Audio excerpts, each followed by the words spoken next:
Good morning from Glasgow on this kind of very changeable Wednesday morning. Had several weather patterns since I've come down here, and it's just started to rain. You can see the clouds are really mixed, which means it could do anything at all. It's one of those kinds of days.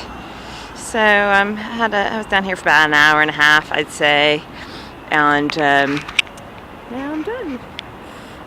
Woke up feeling slightly stressed this morning. I had a little anxiety, and so I thought, because I didn't really know what I was going to work for, what I was going to work for. It's Freudian slip. What I was going to dance for today, and so I thought something that the world, in terms of my stress, is lots of people are feeling quite stressed right now, and certainly something that we all need is comfort in times of stress, and how meaningful that is. As an example, I dancing down here. I heard a story yesterday that a friend of mine was talking to a colleague of hers who knew about my dancing, and he thinks I'm absolutely bonkers. And why isn't she doing that in the studio? She should be going and dancing in venues and on theaters and things like this. And lots of people think that, and I realize that entirely. And me, the initiative of me dancing out here very much came out of need, and still comes out of need, because there are no studio spaces that I certainly can afford, let alone that would have this space for me to use. And so, what is kind of risky for me being out here, not least emotionally, because whilst I, quite surprisingly, has had a very positive effect on many people, including myself. I also get a lot of criticism, and there are lots of people that are not so happy about it, and that's valid too, and that's life. And I think in those instances, those moments that even when I'm down here, that people smile at me or wave at me or whatever, give me some connection. That, as I've said before, that buoys me as well.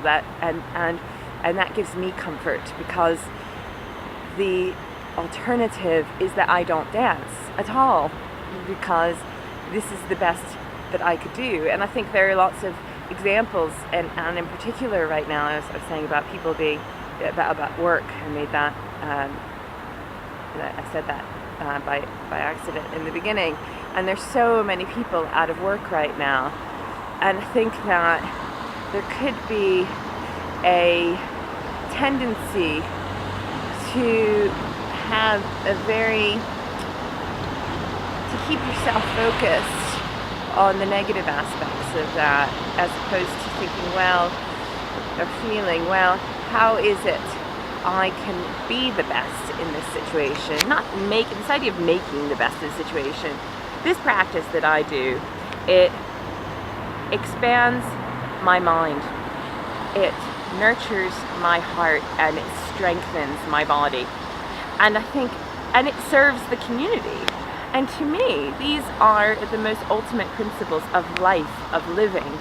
And so how can I not do that? So I think if we can shift our thinking in terms of how individually we can expand our minds, we can strengthen our bodies, we can nurture ours and other people's hearts, and we can serve humanity, that we'll be in a much better position.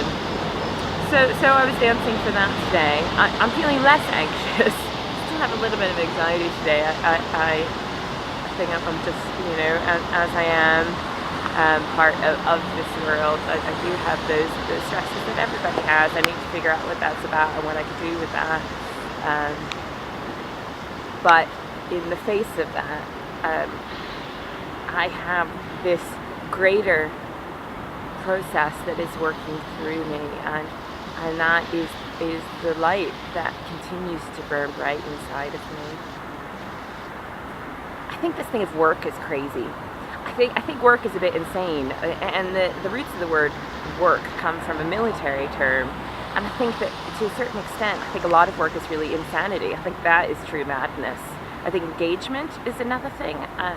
But this, because I think most workplaces do not nurture the heart. I don't think they strengthen the body, certainly.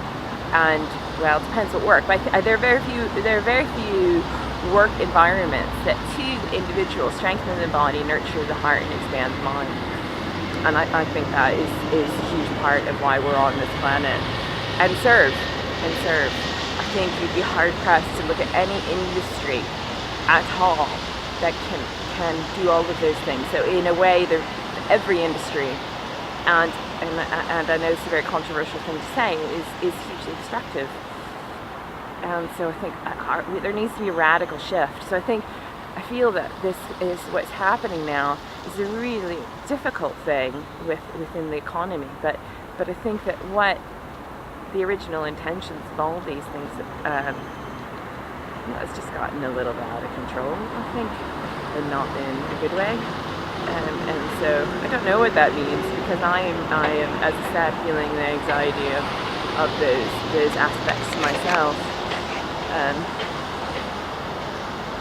But I do think we need to shift our thinking. This idea that we're merely preparing our children for lives of employment. Well, let's not educate them at all. Let's just put them right into sweatshops. Then the point of education is lost if it's only to serve the market. There's that thing, I was just reading about it, what was his name, Sheldrake, and he founded this thing called formative causality, or he named it, and the idea was there used to be a 4-minute mile, and nobody believed it, so that was the limit of human experience, that we could only ever do a mile in 4 minutes, and that was it. We accepted that, and then one person broke it. And then all of a sudden, after all of these years, loads of people started breaking records for this 4-minute mile. And that's the idea that our perceptions can expand to include a new paradigm for existence and doing things. And I don't know what the answer to that is. I do believe this thing of expanding the mind, nurturing the heart, and strengthening the body are really important, and service to our communities and our world. And I think that I feel that needs to become more focus for us to move forward and be happy.